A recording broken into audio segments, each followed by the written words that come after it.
હજુ આપણે યાદ છે, હજુ આપણે જીવીએ છીએ, એ બધી પ્રભુની કૃપા છે. આપણને ઘણા જીવનમાં પ્રશ્નો હોય છે, પણ ખાલી બાઇબલ છે કે જે આપણને આપણા જીવનનો જે પૃથ્વી પરનો જે હેતુ છે એ સમજાવે છે. આપણે શા માટે છે પૃથ્વી પર, આપણા જન્મમાં આશીર્વાદો છે, આપણા જન્મમાં આપણે હજુ પણ જે જીવીએ છીએ એ બધું શા માટે છે? એ આ બાઇબલ છે કે જે ઈશ્વરના વચનો એ આપણને ઈશ્વરની ઓળખાણ આપે છે. આપણા પૃથ્વી પર શા માટે છે બોલાવ્યા છે, બનાવ્યા છે, એ બધું સમજાવે છે. ઉત્પત્તિ બાઇબલમાં લખેલું છે, ખોલતા નહીં, એમાં માણસનું શું સર્જન થયું, દુનિયા કેના બનાવી, એના વિશે લખેલું છે. પ્રેક્ટિકલનું જે પુસ્તક બાઇબલમાં છે, એટલે અંત કેવો હશે એ પણ બાઇબલમાં લખેલું છે. બાઇબલ એ આદિથી અંત સુધી, શરૂઆતથી તે અંતિમ સ્થળ સુધીની બધી વાતો જણાવે છે. ઈશ્વરે માણસોને આ બધા લખાવ્યું કે જેથી માણસ જે ઈશ્વરને નથી ઓળખતો, નથી જાણતો અને નથી સમય કાઢતો, તો ઈશ્વર પોતે માણસને પોતાની વાસ્તવિકતાને, માણસનું અસ્તિત્વ શા માટે છે એના જવાબો માટે બાઇબલ બનાવ્યું છે. માણસ નથી ઈચ્છતો કે માણસ નથી વિચારતો કે મને શા માટે બનાવવામાં આવ્યો, પણ ઈશ્વર ઈચ્છે છે કે તમે મને ઓળખો, તમે જાણો. શા માટે ઈશ્વર આપણને આશીર્વાદ આપતો હોય છે, શા માટે આપણું ભલું કરતો હોય છે, શા માટે આપણને પૃથ્વી પર લાવે છે, આપણને શા માટે પેદા કર્યા છે?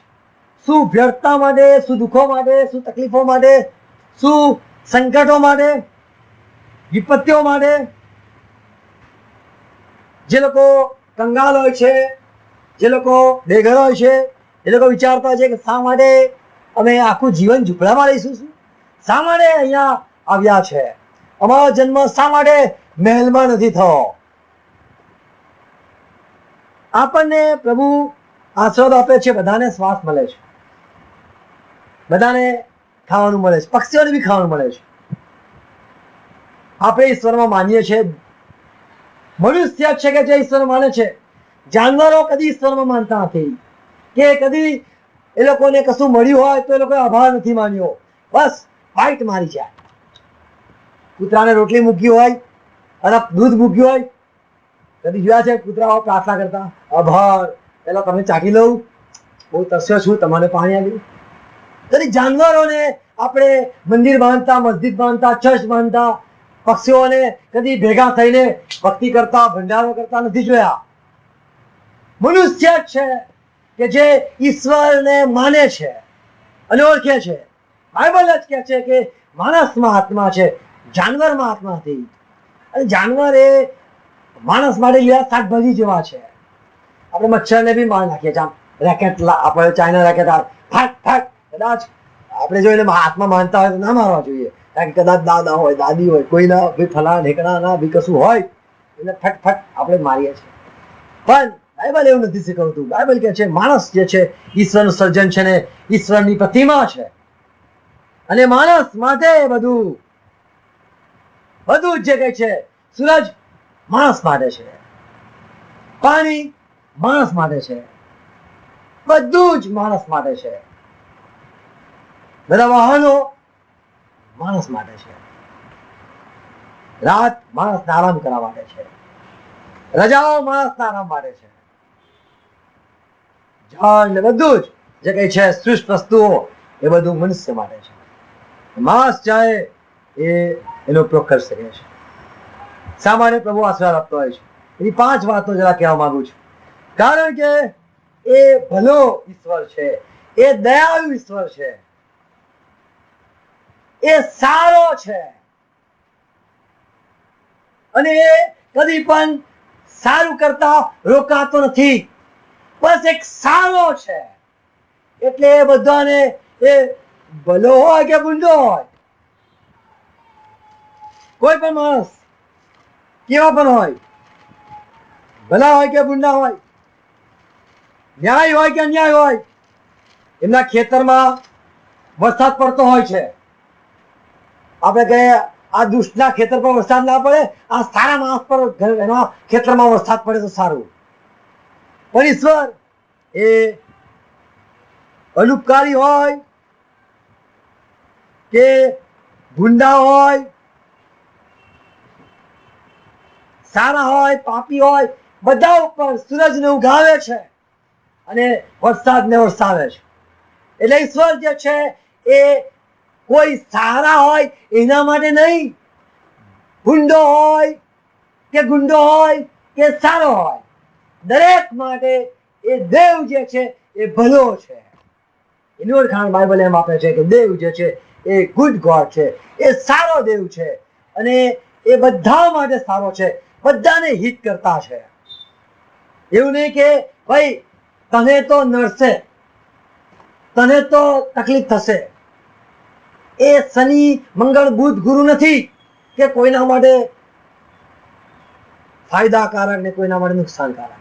એ બધા માટે સારો છે. એ કોઈ એક દિવસ નથી, એ દરેક દિવસનો દેવ છે. એવું નહીં કે ખ્રિસ્તીઓ માટે રવિવાર ને અમુક માટે કે શનિવાર ને અમુક માટે કે શુક્રવાર, મુસ્લિમ માટે કે શુક્રવાર. દેવ એ દરેક દિવસ બનાવ્યા અને એવું કહેવાય છે God is good all the time. દરેક દિવસ માટે સારો છે. એની દુકાન દરરોજે ખુલ્લી હોય છે. એવું નહીં કે આજે તો બંધ થઈ ગયું, હવે તો 10 વાગી ગયા, હવે તો વળાય બી નહીં, ઝાડુ બી નહીં મળે, હવે તો આફત, હવે તો આ થઈ જાય. એ દરેક સમયે હાજર હોય છે. એવું નહીં કે લગ્ન ક્યારે થાય, લગ્ન તો અરે ક્યારે બી થાય. ક્યારે પ્રેમ ક્યારે થાય, મને કહો પ્રેમ ક્યારે થાય, પ્રેમ ક્યારે કરાય. કોઈ 108 ક્યારે બોલાવાય, 108 ક્યારે બોલાવાય, 108 ક્યારે બોલાવાય ના, 24 કલાક બોલાવાય. દેવ એ દરરોજે હર ઘડીએ હાજર છે. એ ભલો છે, એ દરેક સમયે ભલો છે, દરેક ઉપર ભલો છે. અને જાત પાત નથી જતો, એ પાપી કે કોઈ ભૂંડો છે નથી જતો, એ દરેક માટે ભલો છે અને એ બધાનું ભલું જ કરે છે. એને કોઈ ના રોકી શકે, તમે એનું ભલું ના કરતા પ્રભુ, પેલાનું ભલું ના કરતા પ્લીઝ, એને કોઈ રોકી ના શકે. એ શા માટે લોકોને આશીર્વાદ આપે છે? કારણ કે એનો સ્વભાવ છે એ સારો છે. જે દેવની ઓળખાણ બાઇબલ આપે છે, એ દેવ, બાઇબલનો જે ઈશ્વર છે એ ભલો છે અને એ ભલું કરતો ફરે છે. એ કદી પણ ભૂંડ નથી કરતો અને કદી પણ એ પોતાને રોકી નથી શકતો. આપણે એમ લાગે છે કે 108 ના આવતા તેના ઘરે, 108 તો જશે. દેવ બધા માટે ભલો છે. એની ઓળખાણ બાઇબલ આ પ્રમાણે આપે છે કે તેનો સ્વભાવ પ્રેમાળ છે. દેવ એ પ્રેમ છે અને કોઈને રોકી નથી શકતું. બાઇબલ બીજું વાક્ય છે, શા માટે એવો આશીર્વાદ આપે છે? કારણ કે તે માણસનો ઉત્પન્ન કરતા છે, એ પિતા છે, એનો સંબંધ છે માણસ સાથે, એટલે એ આશીર્વાદ આપે છે. બાઇબલનો જે ઈશ્વર છે એ માણસનો સર્જન કરતા છે. આપણી ગાડી હોય તો આપણે સાફ કરીએ, આપણે સર્વિસ કરાવીએ. આપણી ગાડી હોય તો આપણે એને સ્ટીકરો બદલી નાખીએ, આપણે નંબર પ્લેટ બદલી નાખીએ. આપણી ગાડી હોય આપણે સીટ કવર બદલી નાખીએ. આપણી ગાડી હોય આપણે નવો કલર ચાહ્યો કરાવી શકીએ. બીજાની ગાડી લીધે જો આપણે કલર કરી શકીએ, કોણે કીધું મારી ગાડીનો કલર કોણે કીધું, આ કોણ સ્ટીકર માર્યું? આપણી ગાડી હોય તો આપણે અધિકાર વાપરી શકીએ છીએ. દેવ શા માટે આપણને આશીર્વાદ આપે છે? કારણ કે એ પોતે આપણો સર્જન કરતા છે, આપણે ઉત્પન્ન કરતા છે અને એને આપણે ના કહી શકીએ કે તમે ના કરતા કશું. એનો સંબંધ છે આ મનુષ્ય સાથે, કારણ કે એ દરેક જે સૃષ્ટ વસ્તુઓ છે, દ્રશ્ય હોય કે અદ્રશ્ય છે, એ બધાનો ઉત્પન્ન કરતા છે. એ આશીર્વાદ આપનાર દેવ છે. યાકૂબના પત્રમાં લખેલું છે, પહેલો અધ્યાય, યાકૂબનો પત્ર પહેલો અધ્યાય. યાકૂબ કોઈ મુસ્લિમ માણસ હતો. યાકૂબ એ હિબ્રુ શબ્દ છે અને એનો અર્થ થાય છે, શું થાય છે? હોશિયાર માણસ.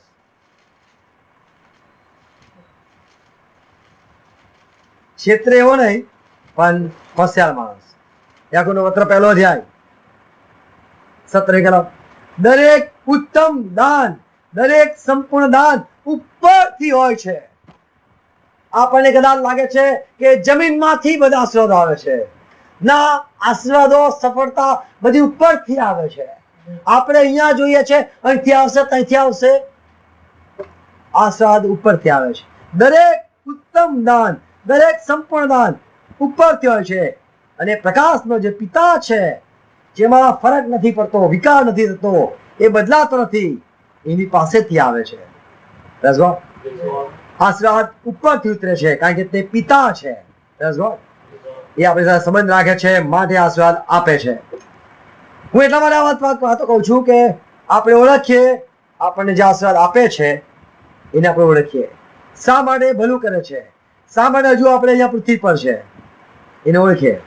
ત્રીજી વાત, શા માટે તે આશીર્વાદ આપે છે, શા માટે ભલું કામ કરે છે, શા માટે આપણા જીવનમાં બધું સારું સારું કરે છે, એટલા માટે કરે છે. શા માટે આપણે બાળકોને સાયકલ લઈ આપીએ છીએ, તો સ્કૂટર લઈ આપે છે? કોઈ પાસ થાય એટલા માટે, પાસ થાય એટલા માટે. પાસ થાય પછી મળે છે. શા માટે દુનિયાના લોકો બધું આપતા હોય છે? શા માટે આપતા હોય છે? શા માટે કઈ એકબીજાને હાલતા હોય છે? શું ખુશી, બીજું કઈ સારું, બીજું કશું હોય તો બીજું કઈ બોલે. તમારા મનમાં જે બધું વિચાર્યું તો ધીરે ધીરે બોલી શકે.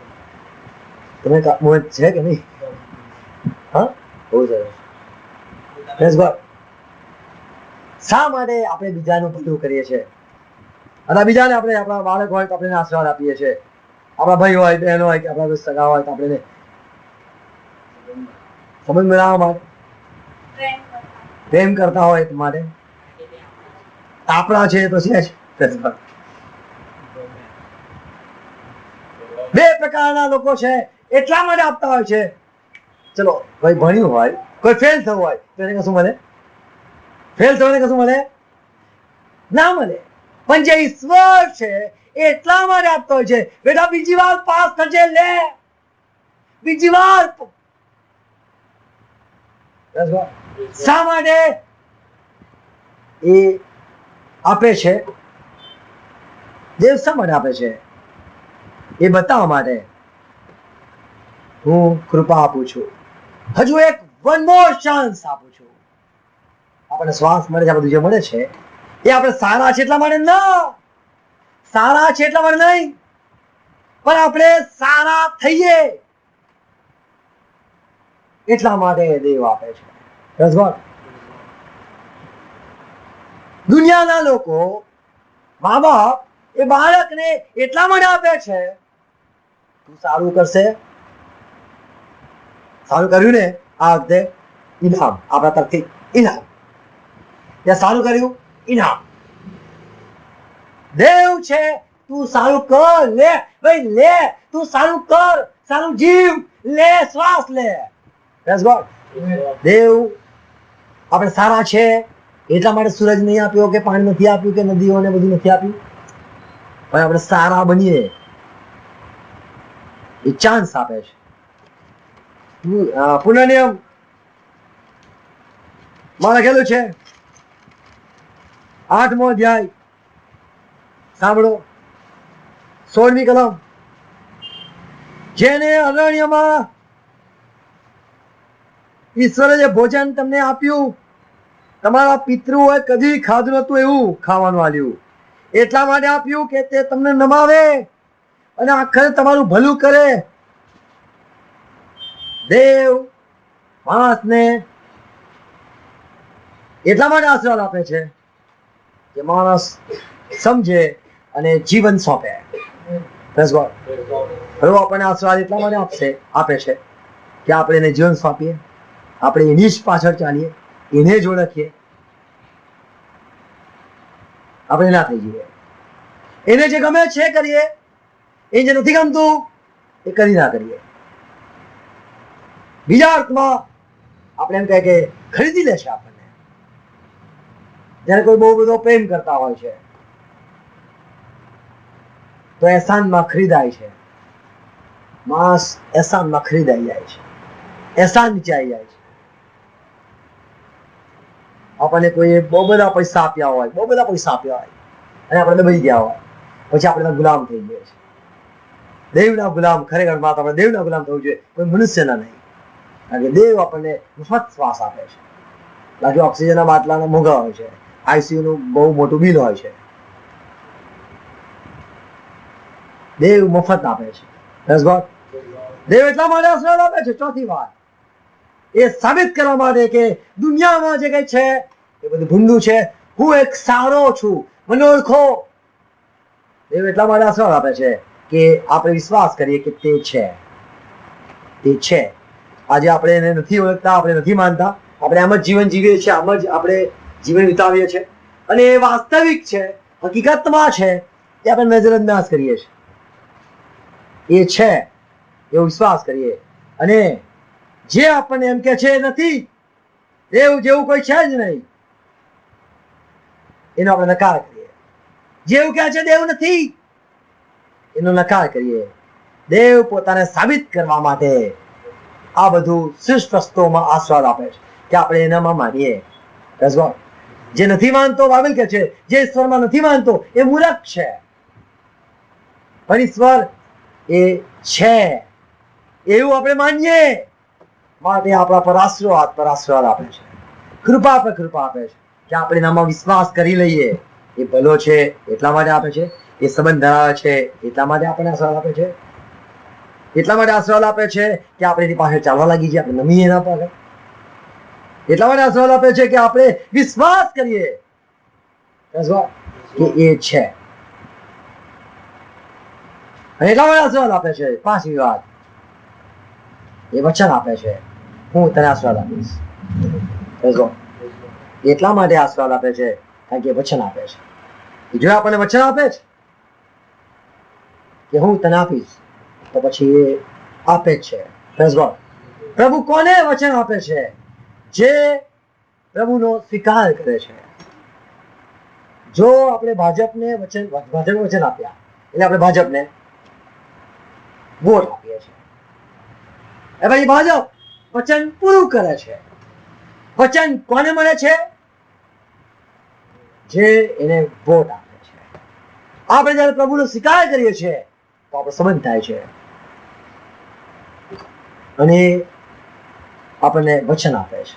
જયારે વચન આપે છે એના દરેક વચન ફળીભૂત થાય છે. લખેલું છે એના વચન, એના મુખમાંથી એના દરેક વચન એ ફળીભૂત થાય છે અને જે હેતુથી પ્રભુ વચન મોકલે છે એ બધા પૂરા થાય છે. આપણે પ્રભુ પર વિશ્વાસ કરીએ. એટલા માટે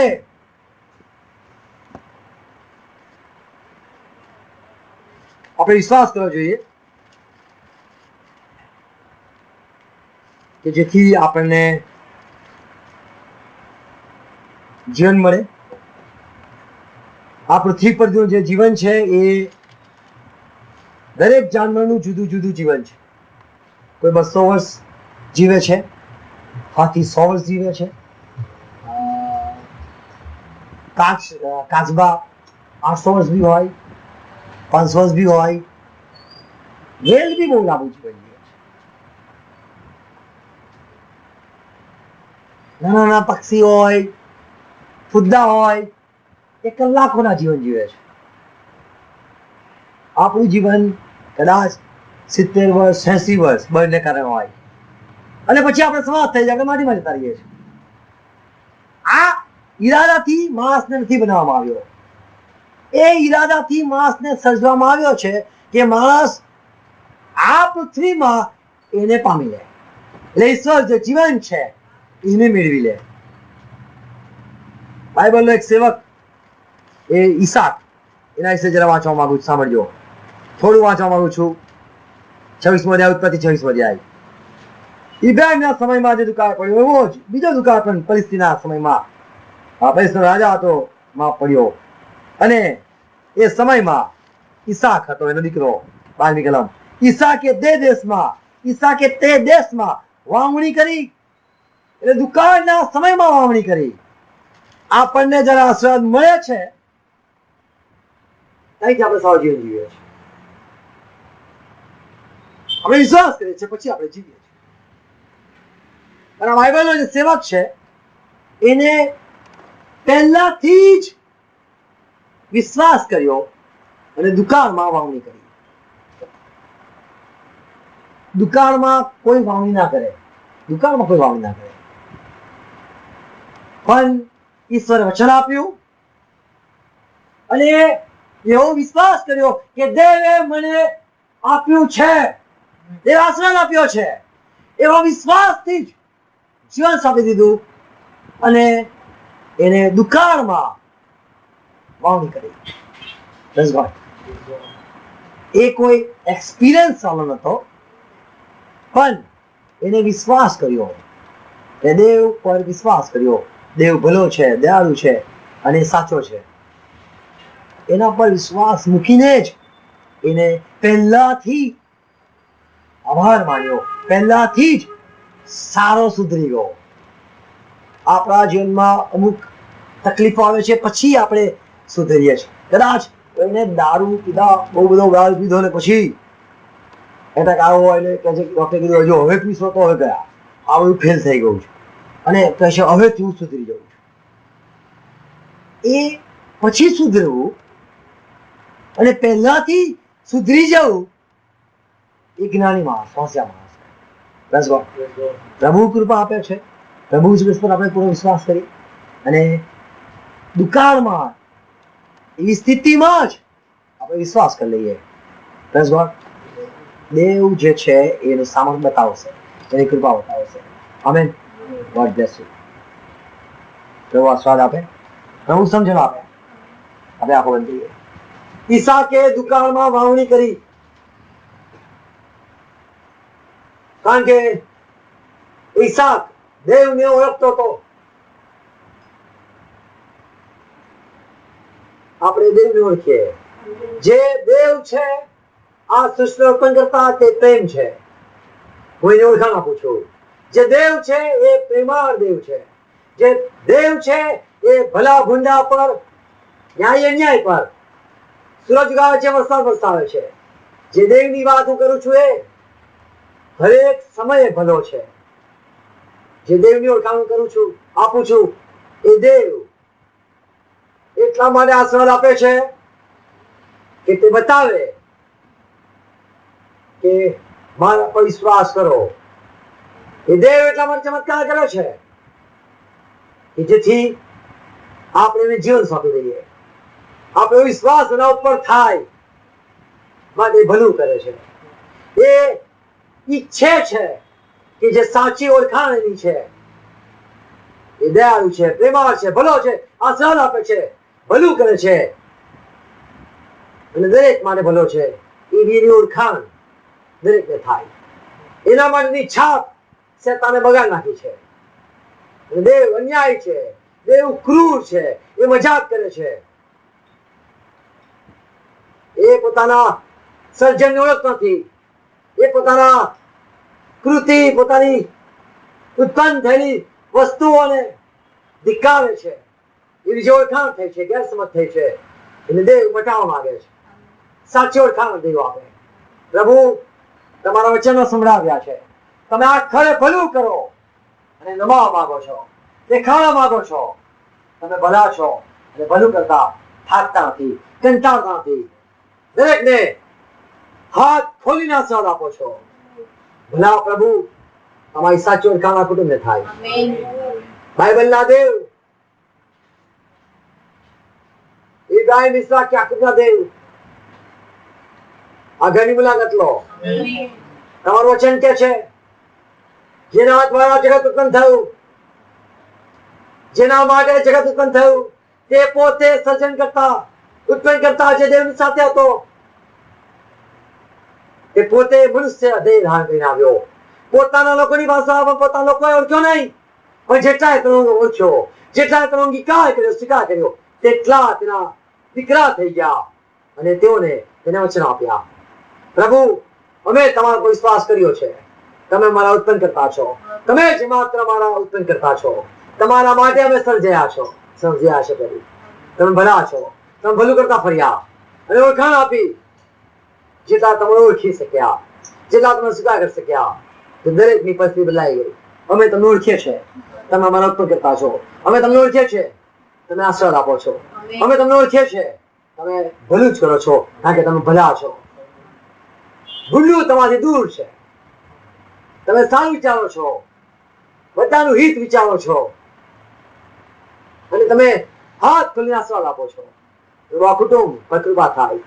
આ કુટુંબ તમને ઓળખી શકે, જીવતા પ્રભુ તમારો અંગીકાર કરી શકે. હું ઈચ્છું છું મારી પાછળ પ્રાર્થના કરશો. આપણે આંખો બંધ રાખીએ. હું ઈચ્છું છું મારી પાછળ પ્રાર્થના કરશો. પ્રભુ શું તમે ભલા છો, મારા માટે પૃથ્વી પર આવ્યા. હું તમારા પર વિશ્વાસ મૂકું છું. તમે મારા ઉત્પન્ન કરતા છો, મારા દેવ છો. મારું જીવન તમને સોંપું છું. હું તમને ઓળખું છું.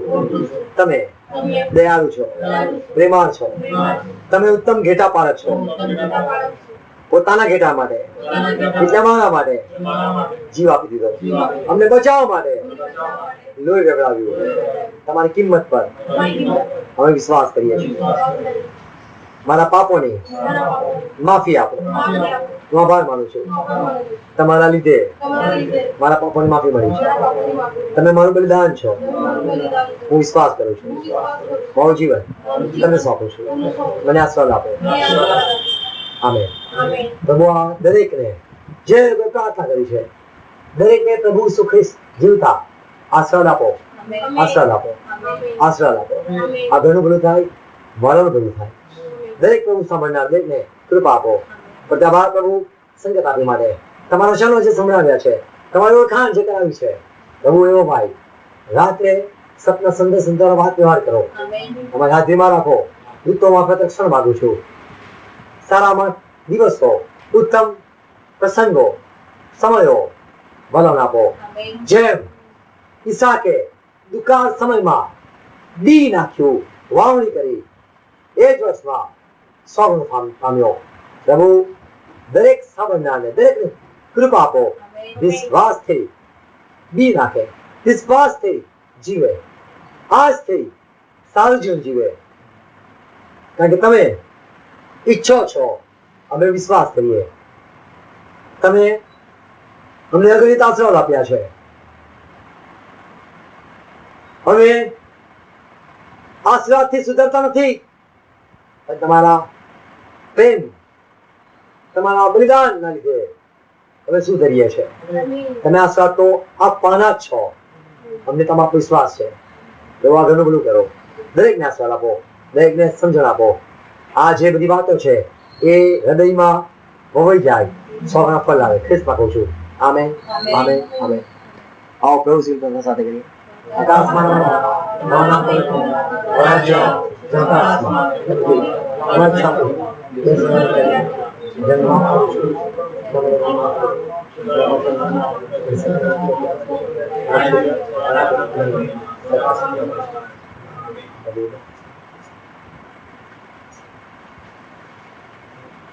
Let's go.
की आजादी शानो